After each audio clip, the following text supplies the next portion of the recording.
Okay, we'll reconvene with our Finance and Personnel Committee, and Roxanne Murphy is the chair. I'm happy to call to order the Finance Committee, the committee that has rarely been convened this year.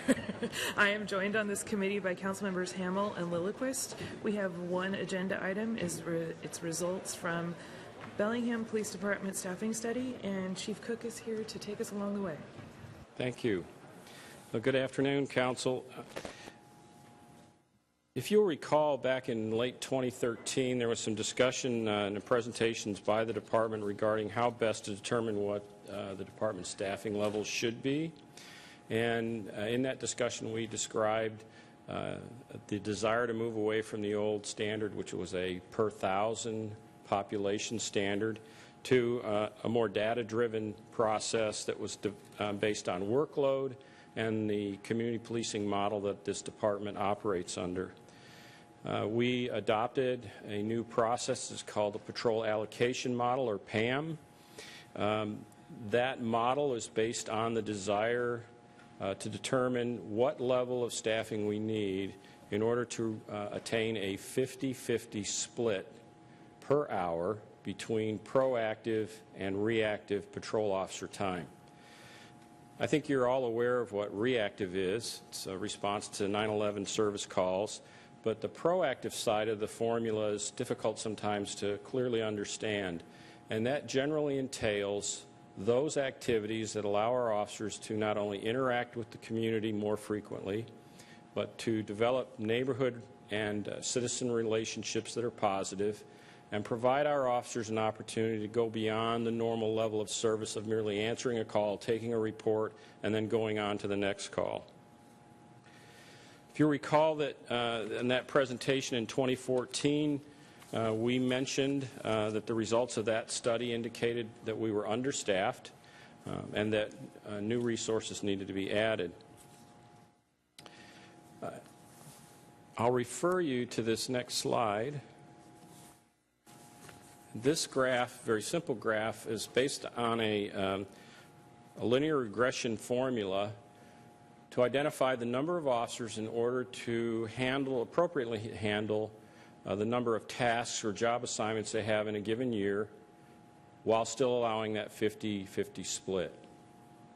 And as you can see, the number of patrol officers necessary to handle the increasing workload this department experiences is correspondingly an increase of about 2 officers per year. However, we were understaffed from the start.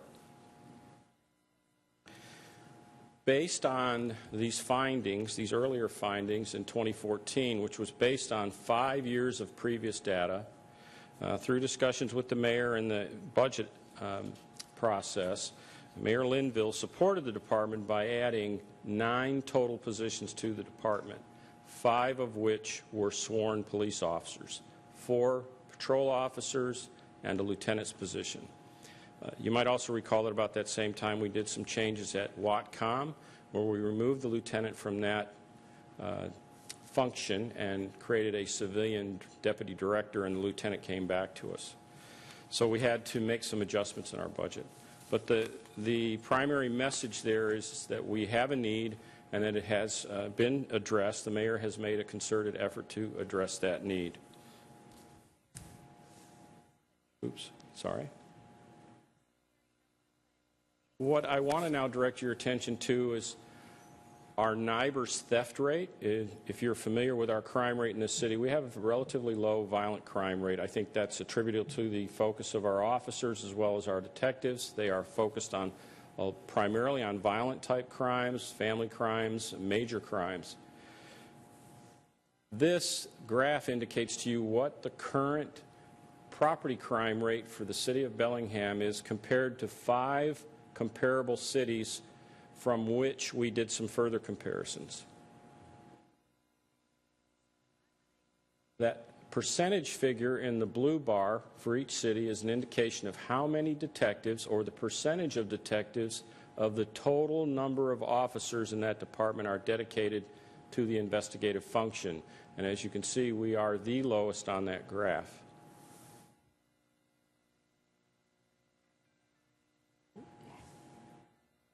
Wow, that was quick.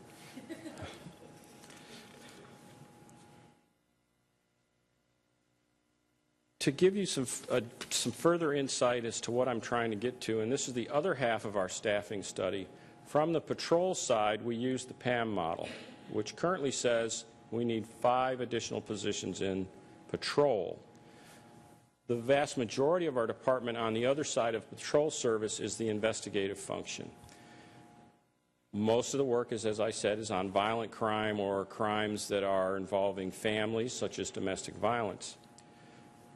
In 2007, the department had 14 detectives. Due to the recession, there were cutbacks in our department, like all city departments, and through attrition, we did not fill detective vacancies. Currently, we have 9 detectives to handle a workload that is in excess of what 14 detectives previously handled. So we asked for a method by which we could determine how we compare to cities in our state that have similar issues. And the same consulting firm who we utilized for the PAM model did a benchmarking study. And the results of that benchmarking study indicate that our department is 5 detectives below where we should be. Now, I'll remind you that in 2007 we had 14 detectives. We currently have 9. So 4 detective positions were detective positions that we had previously lost. The increase is 1. So to get to where we should be currently based on workload, we should have 5 additional detective positions, or a total of 15. Now, I understand, and everyone else in the department is aware of the fiscal situation the city's under.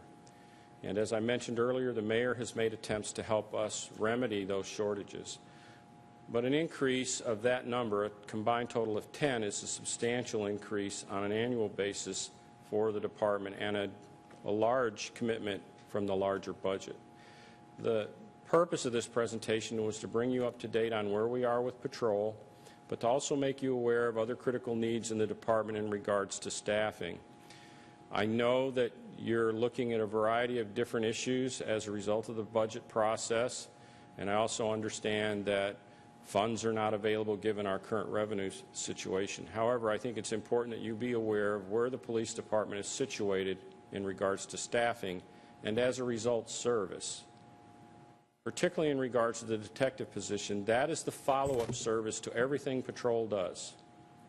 Without those dedicated detectives, many cases are not looked at.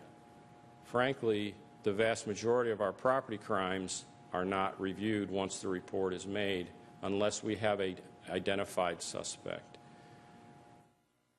Our current property theft rate generates over $3 million in loss in this city on an annual basis. If we could lower that rate to just the state average of 22 crimes per thousand, we're currently at 43, we would reduce that rate by $1.2 million, or slightly over $2 million in actual loss. To give you an idea how that impacts an individual citizen, the average theft offense in the city costs a resident $903. For many people, that's a substantial amount of money, and it represents things like laptops and other property that are stolen through burglaries, car prowls, and other types of theft. So we believe it's important that the council be aware of the staffing situation for the department, and also aware of what impact it has on service capabilities.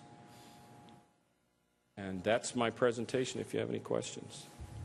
Chief, I'd just like to thank you for this information. I think it's really important for us to consider, especially as our city is also growing quite a bit, and we're going to need to continue to consider this. Committee members, Councilmember Lillquist, then Hamel. Actually, Hamel, Dennis first. Okay, Councilmember Hamel, please. Thank you, Chief, for the presentation.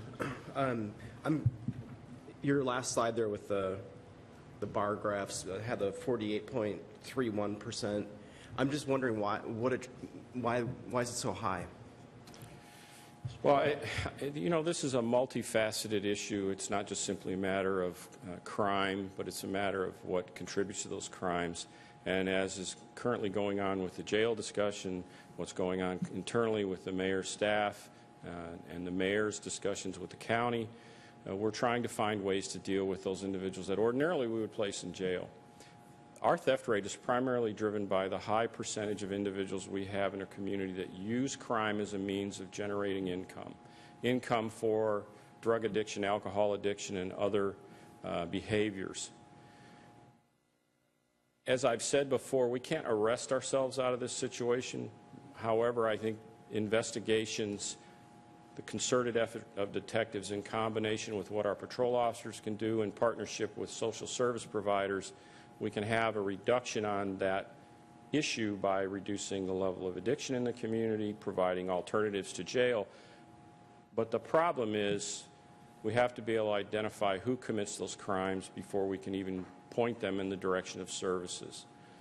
It is obvious to us that much of our problem, like many cities, is the result of a handful of individuals. We have repeat offenders in our community who, quite frankly, you'll see arrested for a car prowl somewhere. They may have committed 20 or 30 before they're arrested.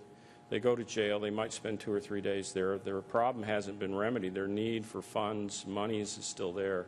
They go back out in the community shortly after being released and they commit crimes again. So there are individuals that when we monitor when they're in jail and when they're out, we actually see crime spikes while they're out and decreases when they're in. I mean, it's that simple. Then you multiply that by the number of individuals we have in our community with addiction issues and have those that have to rely on theft to support themselves, and it's multiplied exponentially. So, Councilmember Lillquist. Thank you, Chief. I'm really proud of our community policing approach, and I'm particularly excited about the patrol allocation model, the 50% proactive, 50% reactive. And I see that as joining together several items we're going to be talking about later today. Our general level of service discussion. This is one of our levels of service, one of the ones I would most like us to be able to afford.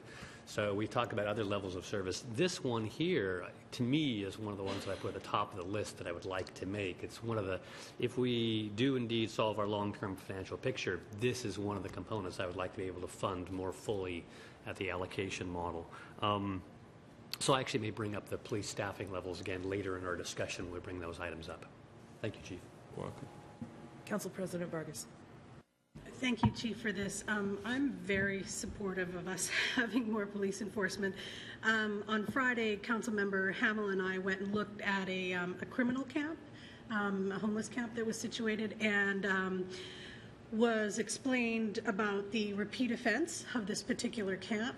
And so the amount of money that it costs us, not just to the citizens alone and all of the other implications that come with having a theft at your private residence, but all the additional costs that the city is paying for these cleanups of the same repeat offenders. And there are thousands and thousands of dollars that we're spending, which I would rather put towards more police enforcement to prevent some of these crimes and find us a different way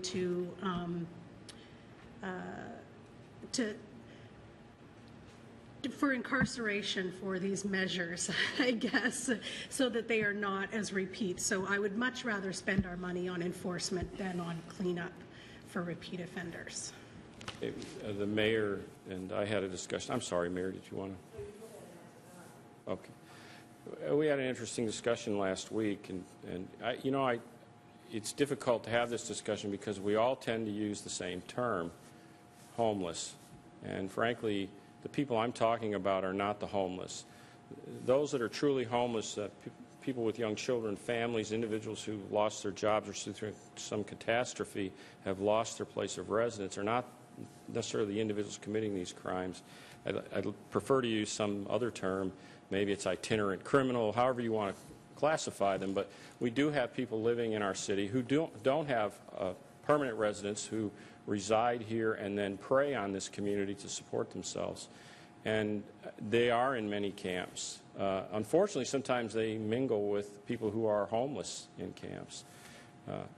sometimes they're not in a hidden camp, just driving on a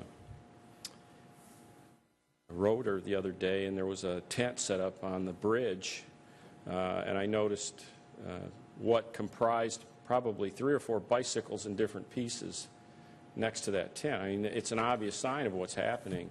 And believe it or not, we have an extremely high bicycle rate in this city, higher than our auto theft rate.